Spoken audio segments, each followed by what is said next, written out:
Saudi প্রতিনিধি দলের বাংলাদেশ সফরে বিদ্যুৎ ও শিল্প সহ বিভিন্ন খাতের 2টি চুক্তি ও 6টি সমঝোতা স্মারক সই হতে পারে। এগুলোর আওতার বাংলাদেশে কয়েক বিলিয়ন ডলার বিনিয়োগ করবে দেশটি। বিনিয়োগ উন্নয়ন কর্তৃপক্ষ বিডা চেয়ারম্যান জানিয়েছেন, প্রাথমিকভাবে সরকারি মালিকানাধীন প্রতিষ্ঠানগুলোর সঙ্গে বিনিয়োগে যাচ্ছে সৌদি আরব।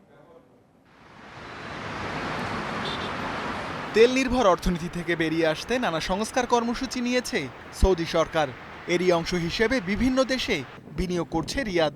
সম্প্রতি পাকিস্তান সফরে 20 বিলিয়ন ডলারের চুক্তি করেন যুবরাজ মোহাম্মদ বিন সালমান। ভারতের সঙ্গেও হয়েছে বিলিয়ন ডলারের বিনিয়োগ চুক্তি। এর আগে চীনের সঙ্গেও বিশাল চুক্তি করেছে তারা।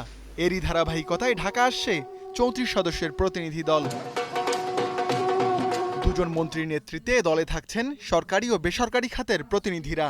বৃহস্পতিবার দিনভর বিনিয়োগ উন্নয়ন সংস্থাগুলোর পাশাপাশি ব্যবসায়ীদের সঙ্গেও বৈঠক করবেন তারা। এসব বৈঠকে চূড়ান্ত হবে বেশ কিছু চুক্তি। বেসিক্যালি বিনিয়োগের জন্য তারা আমাদের আশা যে তারা একটা বড় প্যাকেজ নিয়ে আসবেন বিভিন্ন ক্ষেত্রে। আমাদের অবকাঠামো বলেন, আমাদের এনার্জি বলেন, এই সবগুলো ক্ষেত্রেই তারা বিনিয়োগের জন্য আগ্রহী। বিডা চেয়ারম্যান জানান, তেল পরিশোধনাগার, সিমেন্ট, সার ও ইলেকট্রনিক্স কারখানা স্থাপনে একাধিক চুক্তি হতে পারে। এছাড়া পর্যটন, টেলিযোগাযোগ, সড়ক ও রেল যোগাযোগ, বস্ত্র ও পাট খাতে বেশ কিছু সমঝোতা স্মারক সই হতে পারে।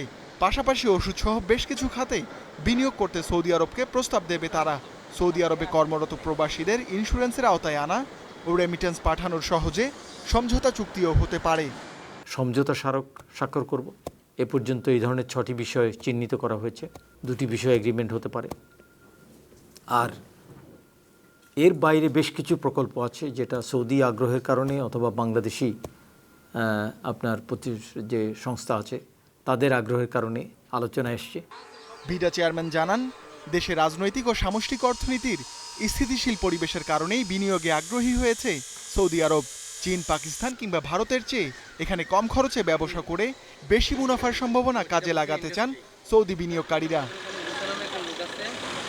Ruhul Amin, independent news, Dhaka.